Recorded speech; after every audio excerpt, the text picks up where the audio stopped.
Hi everyone. Uh, my name is Oni, and today we're interviewing Mr. Reza Khan.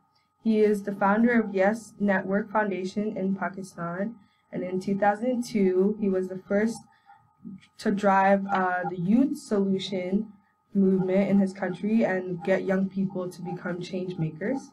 He inspired a lot of youths in Pakistan and helped them to have a voice in the community. So thank you for joining us today, Mr. Khan. Could you please introduce yourself?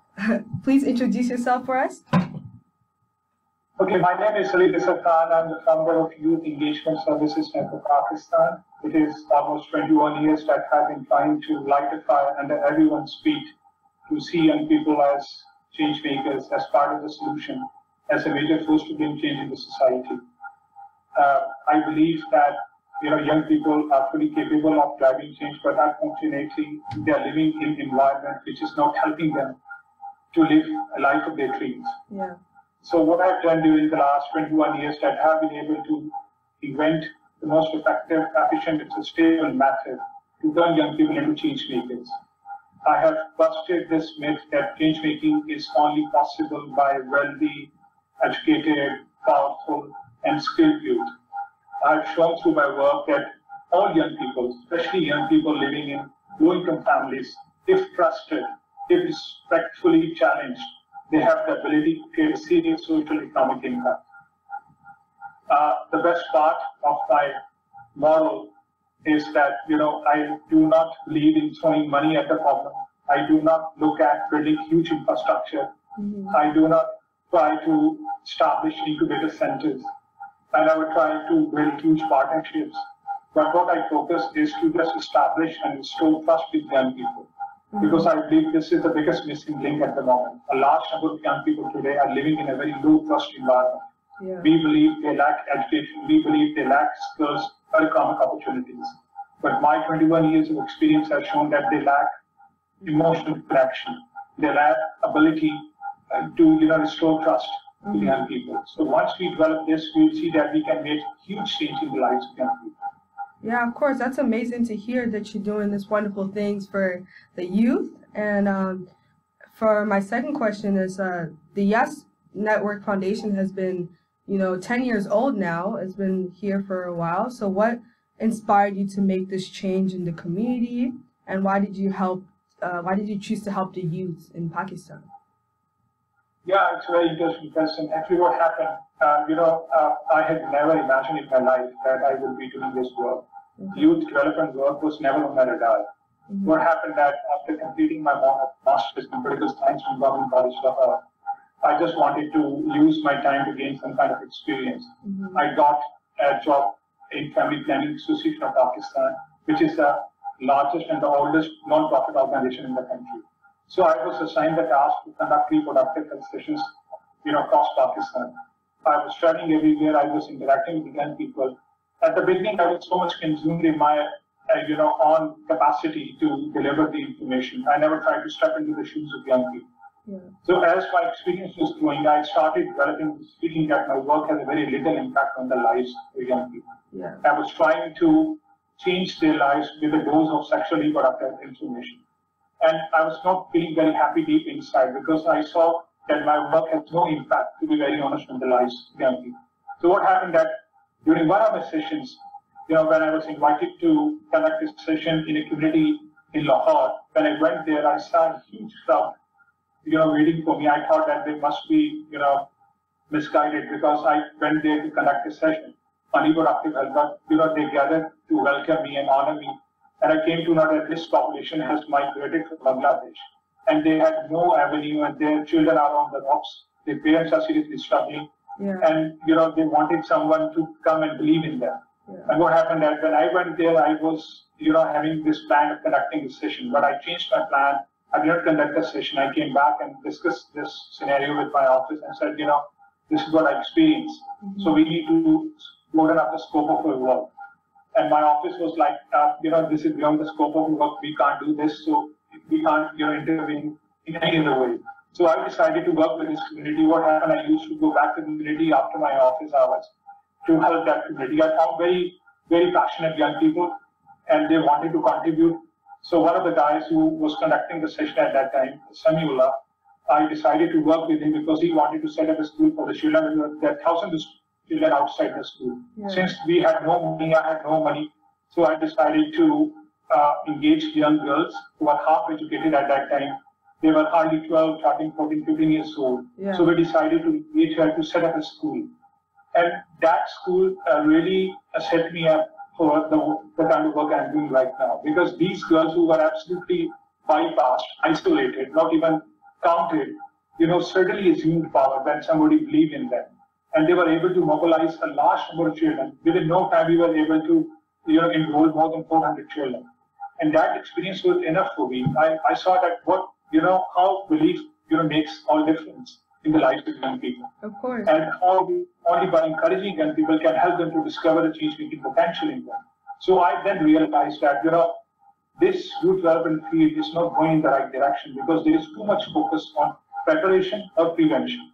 We are not trying to engage young people as change makers. We are wasting the best time, best years of young people's lives by asking them to stay away because we feel they are not capable of driving change. On the other side, they are fully capable.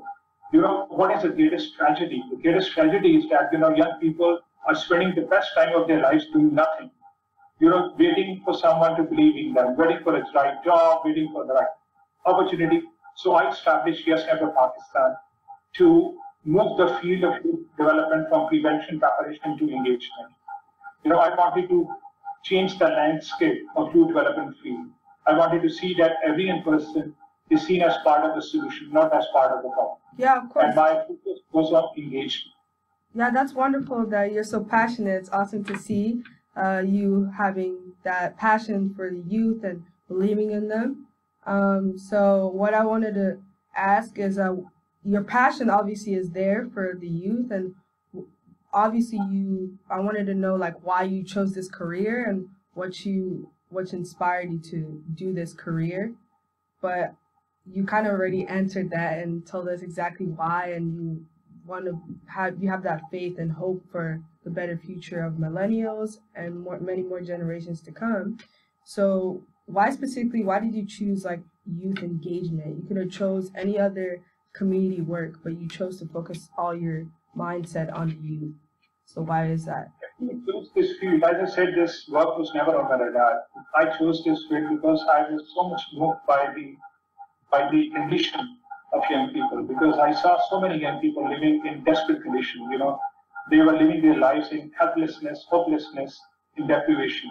They were facing, and they're still facing many communities, the mounting tragedies. There is no one around them to believe in them. Yeah. I never wanted to become a youth development worker. I never wanted to become a social entrepreneur. I wanted to become a civil servant because this is something cherished in my culture.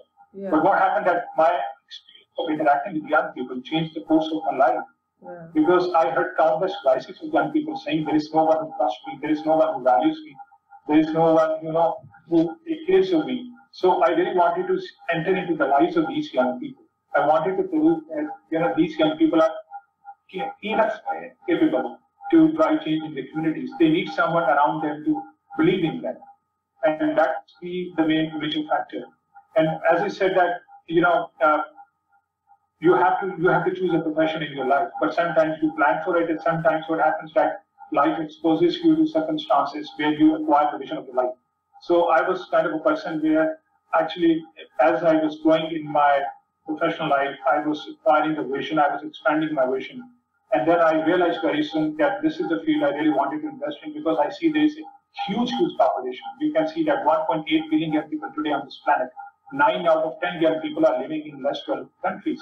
And there is no one to reach out to them, to establish trust with them. Yeah. A large number of them are living in low-trust environment.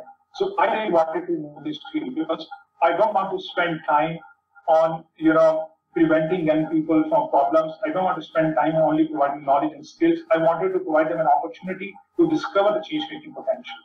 Because I found in my work, once you provide an opportunity to young people to discover the change-making potential, they rewrite their belief system. Yeah. The same young people who were seen as problems and liabilities suddenly turn into change makers. They turn into, shapers of the society from shelter. They turn into service providers from service seekers. So I found it so powerful, so amazing that I decided to, invest my, remaining years of my life to, broaden up the definition of young people, because I think time has come today when we must redefine the field of youth development. Because it is not enough to just see young people staying away from problem or getting knowledge and degrees. Because I see that what is happening in universities are not preparing students to become change makers. They are preparing students to become good employees. So I really wanted to add new definition to their curriculum, to the overall development of young people. There is a new definition going up right now. The old definition no longer exists in this world. Yeah. Oh, thank you so much for that answer. So as the founder of Yes Network, can you please give us an insight of what your day-to-day basis is? Like, how busy is your day on a day-to-day basis? Yeah, what happens that, when you decide to establish your organization, it is always very hectic. You have to work round the clock. And I was really ready for it because, to be very honest, when I joined this field, before joining this field, I had never imagined that I would be doing all this. Yeah. Suddenly this experience knocked out all the childishness from me. I had a very cozy, comfortable, settling experience in university. My university experience doesn't, give me any exposure to such realities in life. I was quite shocked. I had the shock of my life when I joined my first stop. Everything changed around me. The definition of, a success changed, the evaluation tools changed, the syllabus changed, the expectations level changed. Mm-hmm. And I was like, I wanted to prove myself by sharing the theories and philosophies I remembered in my university days, but now in the real world, it doesn't count. Yeah. So, this whole experience, what happened, changed my life, upside down. And I really wanted to make sure that, as soon as possible, I want to forward advance this concept, not only in Pakistan, throughout the world. And, for this reason, I had to work very hard. Initially, I started working with young people. I engaged several thousand young people across Pakistan successfully. Then I realized this is not enough. I need to bring institutions on board so that I can change their paradigm so that large number of young people can benefit from it. So it's a very, very demanding job, at the same time very exciting, very emotionally fulfilling, because every time when you see someone discovering the change making potential, you feel you have done something, you are proud of, and then you have a very good sleep at the end of the day. You go to sleep, very confident, very peacefully, and with great satisfaction that at least you have tried. Yeah, that's awesome. New. Yeah, you've impacted a lot of youth, and for your organization, what do you plan to accomplish in the next 5 years? Yeah, actually, my goal is to make youth-led change making as a top priority for everyone in this world.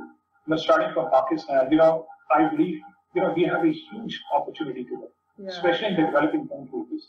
Imagine the size of population. This will never come again. Like Pakistan, we have almost 64% of the population is under 29. Wow. We will remain young for the next 3 decades. Yeah. So I think it's very important that we change the landscape of youth development, not only in Pakistan, in the world, because I think we need to develop a new sense of merit, a new sense of youth potential, a new sense of youth expectation. Because with all these definitions, I think it is very difficult for us to help young people to become successful and change makers. So yes, this is what I'm trying to do, and the plans for the next 5 years to make sure that this concept of youth-led change making reaches out to different countries, places, departments. I believe that everyone has to play a very important part in it. Yeah. The parents, the people, the government representatives, the private sector, because our future is very much linked to this. Okay. Because if we are not able to provide them this opportunity, our future will be at stake. We have seen in developing countries, young people who are not involved are then involved in other socially sanctioned forms of engagement. They are involved in risky behaviors, and that really put our lives at risk also. So I think it's a big responsibility for all of us. And my passion and my vision is to make youth-led change making as a top priority for everyone in the world. Yeah. All right. Well, that was all for my questions today. Thank you so much for talking to us, and thank you for taking the time to explain what you do. My pleasure. Thank you so much. No problem. All the best.